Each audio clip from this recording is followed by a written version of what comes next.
Today's video covers a stop that was made in the town of Jagan. This town is famous for the infamous Stalag Luft 3 prisoner of war camp escape made by the Allied airmen during the Second World War. Today, there is a museum at the site that is well worth a visit. There was actually a Hollywood movie made in 1963 starring Steve McQueen that brought this story to life. Although not exact in its portrayal of the escape, the essence of the escape was captured well. Today's video will provide you a first-hand look at some of the things you will see at the Stalag Luft 3 Camps Museum, as well as some details about the Great Escape planning process and the men who were involved in this daring escape. This is a replica tunnel that was built for the Great Escape. Tom, Dick, and Harry. This is Harry right here. Roughly 10 camps in every district, in total 21 districts. So you can do easy math. 150 or more camps, only for the army POWs, right? For the army prisoners of war. Then we had 7 Luftwaffe camps in total in the whole Nazi Germany. Thousands of prisoners were held during the Second War in all these camps. Dedicated to Stalag 8, you have right there in the back. All the artifacts, all the photographs, this is Stalag 8. That part of the museum is Stalag Luft 3 and the Great Escape, of course. Stalag Luft 3 was a prisoner of war camp for captured Allied Air Force personnel. The East Camp was the first to open in March of 1942, and it was soon followed by the Center Camp in April of 42. The North Camp, where the Great Escape occurred, opened in May of 43. The South Camp in September of 43, and the last camp, the West Camp, in July of 44, which was after the Great Escape. All in all, there were just over 10,000 prisoners housed in these camps. The Great Escape was an amazing and daring escape that took place on the night of March 24th, 1944. Squadron leader Roger Bushell of the Royal Air Force conceived a plan that would have 200 men break out in a single night. In support of this plan, 3 tunnels were dug with the code name of Tom, Dick, and Harry. This is the entrance to Tunnel System Harry from Stalag 3, and they're commemorating it by listing all the people who used the tunnel. Many Canadian, Australian, Polish, Lithuanian, British, many British pilots. Even some Afrikanskis. The tunnel was about 30 feet deep and 360 feet long. It was very narrow, and the loose sand had to be shored up by wood. Okay, we're climbing down into the tunnel system of the Great Escape. We are in Stalag 3 at the museum. And this is a little replica of the Great Escape tunnel right here. And we're gonna go visit Tom, Dick, and Harry.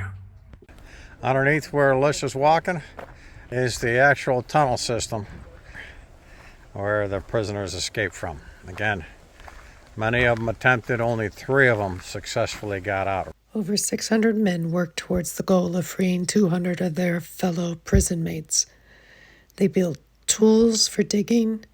They utilized the Klim powdered milk cans to produce an air movement contraption. They created and forged documents that would pass at checkpoints. They tailored clothing that would allow the escapees to blend in. They built candles from the metal of Klim tins, the fat from their soup, and wicks from their pajama cords. And they provided security detail to prevent the Germans from discovering their plan. After all this preparation, it was finally time for the escape. But things did not go according to plan. It was one of the coldest winters on record, and the ground was so cold that it took over an hour to open the hatch just to get down to the tunnel. But the biggest obstacle they faced was when they were ready to penetrate the earth and begin the escape from the tunnel. And they found out pretty quickly that they were about 20 feet short from the woods just beyond. This meant that instead of being able to pop right out of the tunnel, one after the other, they had to wait and time it to when the guards weren't looking or in the vicinity of the opening. It slowed the exit from the tunnel quite drastically. When the 77th man exited the tunnel, he mistimed his movement and he was noticed by a German guard. After that, all heck broke loose. 76 total were running for freedom. It was the largest breakout of any Allied air crew in the entire war. They dispersed in different directions. Some headed north towards the Baltic ports in the hopes of catching a freightliner to Sweden. Some went south towards Czechoslovakia, and then west in the hopes of making it through to Austria and then on to Switzerland. And still some headed west towards the Netherlands and the French border.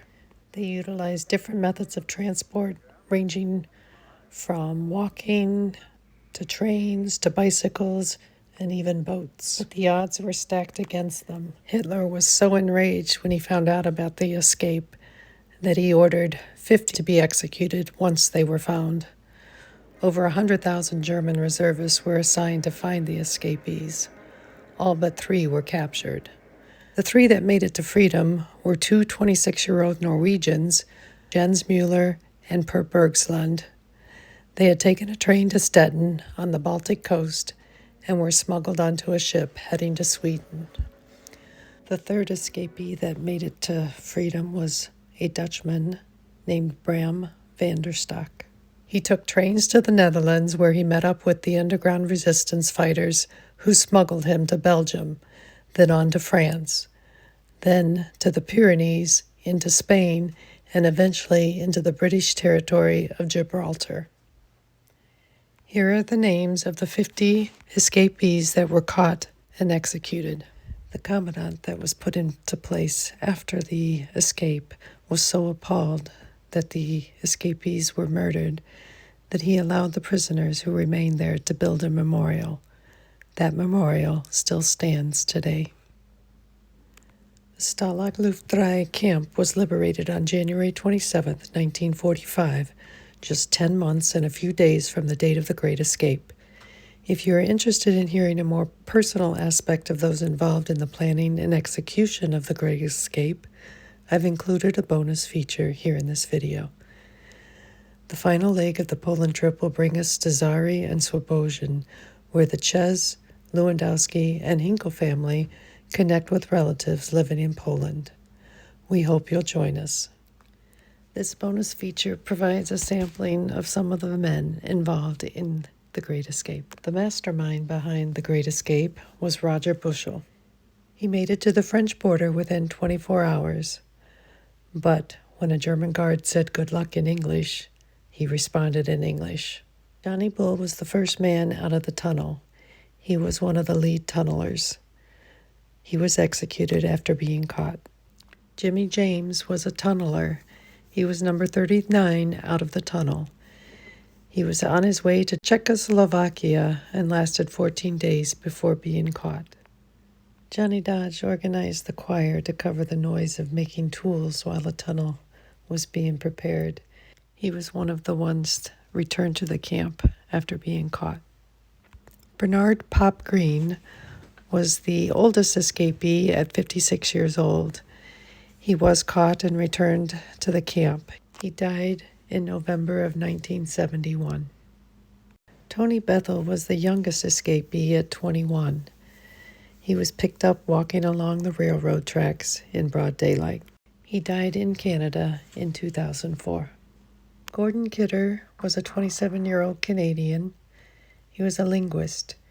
He was heading down south towards Czechoslovakia when he was caught. He was one of the 50 that was executed. Ken Reese was a Welshman. He was a tunneler. He was number 78 and would have been the next one out of the tunnel. He wrote a book called lie in the dark and listen. He died in 2014 at the age of 93. Walter Morrison helped design the bellows that helped move air through the tunnels. Davy Jones was a tunneler. He was only one of 3 Americans that worked on the tunnels. Unfortunately, the Americans were moved to the South Compound before the escape took place. If you like this video, leave a thumbs up and join us for more travels and adventures.